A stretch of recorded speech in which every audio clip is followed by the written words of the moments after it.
तो आज की क्लास में हमें पढ़ना है आज की क्लास में हमें पढ़ना है इसको मैं साइड कर देता हूँ। और आज की क्लास जो है उसमें हम सबसे पहले सीखेंगे relation relation between I and VD.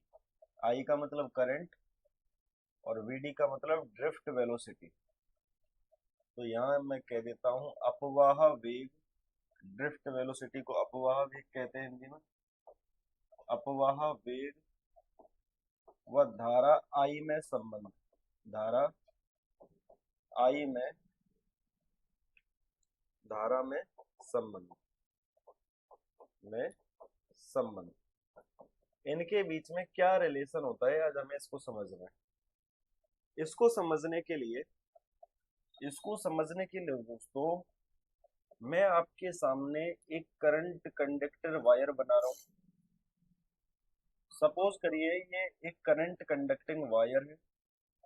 ये इसका क्रॉस सेक्शन एरिया है, अनुप्रस्थ काट का क्षेत्रफल है और ये एक बैटरी से कनेक्टेड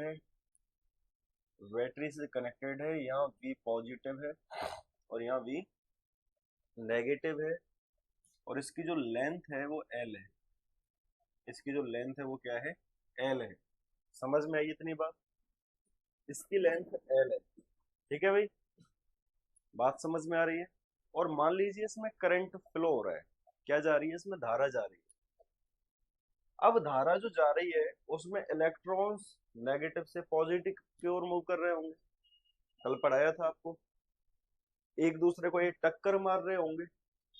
एक दूसरे को जब टक्कर मार रहे होंगे तो इनमें कंपन हो रहा होगा, वाइब्रेशन हो रहा होगा। तो जो वाइब्रेशनल एनर्जी का फ्लो होता है, जो कंपित ऊर्जा का फ्लो होता है, उसी को हम करंट कहते हैं। कल की क्लास में आपको पढ़ा चुका हूं। बात समझ में आ रही है? इतनी सी छोटी सी बात। इस चीज को हम समझने के लिए हम एक छोटा सा पार्ट यहाँ ले लेते हैं। इसका एक छोटा सा पार्ट हम ले लेते हैं यहाँ। इसका मैं एक छोटा सा पार्ट ले लेता हूँ जो हमारे आगे काम आने वाला है। ठीक है, मैंने इसका एक छोटा सा पार्ट ले लिया। इसका वॉल्यूम भी कह सकते हैं इसको। क्या कह सकते हैं? ये जो पार्ट है इसको मैंने ले लिया। ठीक है, तो ये क्या है? इसका जो वॉल्यूम होगा मैं इसको वी डैश से दिखा रहा हूँ। वी डैश से क्या दिखा रहा हूँ मैं? वॉल्यूम दिखा रहा हूँ, इसका आयतन। तो आयतन क्या होता है?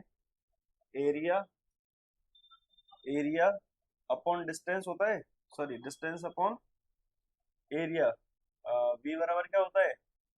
वी बराबर क्या होता है? Area into distance. Sorry, area into distance. तो इसकी डिस्टेंस कुछ नहीं दी है तो मैंने एक्स मान ली। इसकी डिस्टेंस मैंने एक्स मान ली, तो एरिया इंटू एक्स हो जाएगा, है ना। एरिया इंटू एक्स इसकी जो है वॉल्यूम है। बात समझ में आई? बात समझ में आई? Yes sir. अगर बात समझ में आई तो कल का जो फॉर्मूला था आपका आई इज इक्वल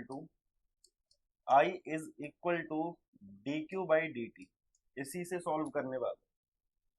क्यू बराबर में आपको पहले चैप्टर में एक बात पढ़ा चुका हूं। Q is equal to N E होता है। एन क्या है? एन क्या है? एन है number of charge. Number of charge, आवेश की संख्या। आवेश की संख्या, नंबर ऑफ चार्ज। ये छोटी छोटी बातें हमारे आगे काम आएंगी। तो मैं यहाँ एक बात और लिख लेता हूं। N, small N. Small N क्या है सर? स्मॉल एन क्या है? स्मॉल एन है चार्ज डेंसिटी, है ना। स्मॉल एन क्या है? Charge density. चार्ज डेंसिटी है स्मॉल एन। बात समझ में आ रही है? या number of charge density, sorry, number of charge density. Number of charge density, आवेश घनत्व की संख्या। आवेश घनत्व की संख्या। आवेश घनत्व की संख्या। तो नंबर ऑफ चार्ज डेंसिटी क्या होती है? टोटल लेंथ में, टोटल लेंथ में, टोटल लेंथ में जो इलेक्ट्रॉन्स हैं n बाई एल, यही तो होती है नंबर ऑफ चार्ज डेंसिटी। ये आगे काम आने वाली चीज है, इसीलिए मैंने इसको लिख दिया। ठीक है, तो n बराबर क्या लिख सकता हूं मैं? n बराबर क्या लिख सकता हूँ? स्मॉल n बराबर लिख सकता हूँ n अपॉन एल। तो कैपिटल N की वैल्यू क्या आ जाएगी हमारे पास? नंबर ऑफ चार्ज की वैल्यू क्या आ जाएगी? n इंटू एल आ जाएगी। क्या आ जाएगी? n इंटू एल आ जाएगी। बात समझ में आई क्या? Yes sir. अगर दोस्तों मैं Q की जगह इस वैल्यू को पुट कर देता हूं, I is equal to D, Q की वैल्यू मैंने एन ई पुट कर दी, यहाँ एन ई पुट कर दी, तो यहाँ आ जाएगा आपका डी टी। क्या आ जाएगा? D T. इसको टाइम के रेस्पेक्ट में हमें क्या करेंगे? डिफ्रेंशिएट करेंगे। लेकिन इस वैल्यू को तो देख लेते हैं। एन की वैल्यू क्या रखेंगे? N into L. क्या रखेंगे? N into L.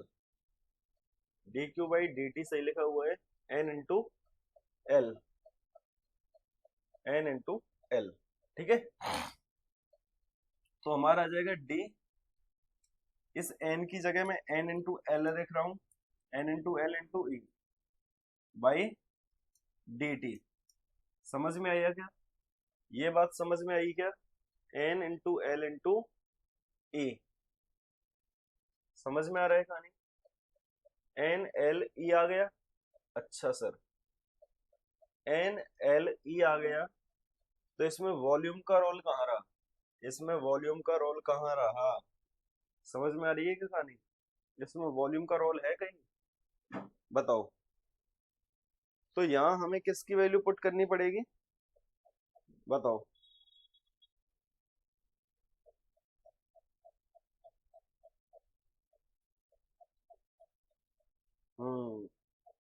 सॉरी, यही तो दिक्कत थी, यही तो दिक्कत थी। हाँ, इसको मैंने डेंसिटी को गलत लिख दिया। भाई डेंसिटी तो वॉल्यूम में देखी जाती है ना कि लेंथ में? सॉरी इसके लिए, डेंसिटी तो वॉल्यूम में देखी जाती है ना कि लेंथ में।